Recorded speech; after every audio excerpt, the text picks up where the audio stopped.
Hello friends, இன்னைக்கு நம்ம என்ன படம் பார்க்க போறோம்னா ஹாலிவுட்ல ரொம்ப எதிர்பார்ப்போட வெளிவந்த படமான மோட்டார் காம்பேக்ட் 2 எப்படி இருக்குன்னு இந்த வீடியோல பார்க்க போறோம். கேம் பிரியர்களுக்கு இந்த படம் கொஞ்சம் புதுசு கிடையாது. ஆனா 1995லயே இந்த கேம் எல்லாம் வச்சு ஒரு படம் வந்துச்சு. அதுக்கப்புறம் 2021ல சைமன் மெக்வார்ட் டைரக்ஷன்ல ஒரு ரீபூட் படமா இந்த படம் வெளிவந்திருக்கு. பழைய நினைவையும் புதுமையான ஆக்ஷனையும் கலந்து நேரடி தொடர்ச்சியா 2ஆம் பாகமா இப்ப வெளிவந்திருக்கு. படத்தோட ஆரம்பமே ரத்தமும் சதியுமா அதிரடியா இருக்கு. ஏடினிய ராஜ்யத்தை ஆட்சி செஞ்சுட்டு வர ஜெட்ஜோட்ட திரிசங்க லோகத்தோட அரசனான ஷர்கான் ஒரு மோட்டார் காம்பேக்ட் போட்டியில கொண்டாடுறாரு. அதோட நிக்காம ஜெட்ரோட மனைவியான சிட்லண்டையும் மகள் கிட்னானையும் தன்னோட குடும்பமா வச்சுக்கிறான். பல வருஷத்துக்கு அப்புறம் மறுபடியும் ஒரு மோட்டார் காம்பேக்ட் போட்டி வருது. இப்போ உலகமே ஷாப்பா சண்டை போடுற ஒரு திறமையான ஆளை தேடிட்டு இருக்கு. அப்பதான் லார்ட் ரைடனும் அவரோட குழுவும் சேர்ந்து ஒரு காலத்துல டாப் ஹீரோவா இருந்த ஜானி கேஜ கூட்டிட்டு வராங்க. ஆனா ஜானி கேஜ் நான் வெறும் நடிகன் தான், என்னால இதெல்லாம் முடியாது அப்படின்னு தயங்குறாரு. ஒரு சாதாரண நடிகன் எப்படி உலகத்தை காப்பாற்ற போறான் அப்படிங்கிற ஒரு எதிர்பார்ப்போட முதல் பகுதி முடியுது. 2ஆம் பகுதியில கதை இன்னும் கொஞ்சம் விறுவிறுப்பா போகுது.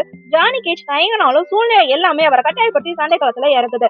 இன்னொரு பக்கம் தன்னோட அப்பாவை கொண்ட ஷவுகானை எப்படியாவது பழி வாங்கணும் அப்படின்னு கிட்னா ரகசியமா பல பிளான்களை போட்டுட்டு வராங்க. இந்த இடத்துலதான் இயக்குனரோட கைபோனா நல்லாவே தெரியுதுங்க. கதை அங்கங்க கொஞ்சம் தடுமாறினாலும் சண்டை காட்சிகள் எல்லாமே அவ்வளவு விறுவிறுப்பா கொண்டு போயிருக்காரு. குறிப்பா ஹீரோவோட கார்னர் அர்பன் சண்டையில மிரட்டியிருக்கான்னு தான் சொல்லணும். ஆனா அவங்கள விடவே ஜெசிகா அடேலின் 2 ஹீரோயின்களுக்கு தான் அதிக முக்கியத்துவம் கொடுக்கப்பட்டிருக்கிற மாதிரி நிறைய சீன்கள் இருக்கு.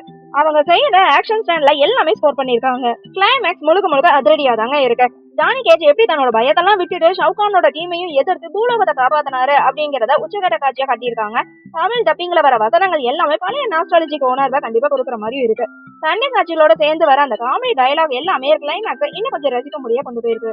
மிரட்டலான சண்டை காட்சியும் விறுவிறுப்பான திரைக்கதையும் அங்கங்க வர காமெடி டயலாக்ஸ் எல்லாமே படத்தோட பெரிய பிளஸ்னே சொல்லலாம். கதைக்கு சம்பந்தம் இல்லாத சில காட்சிகளும் ஹீரோக்கு சில இடங்கள்ல முக்கியத்துவம் இல்லாம இருக்கிறது படத்தோட மைனஸ்னு சொல்லலாம். ஆக முதல்ல மோட்டார் காம்பேக்ட் 2 எப்படி இருக்குன்னு கேட்டீங்கன்னா படத்துல பயங்கரமான ரத்த கலரியான காட்சிகள் இருக்கறனால கண்டிப்பா குழந்தைகளோட பார்க்க வேண்டிய படம் கண்டிப்பா கிடையாது.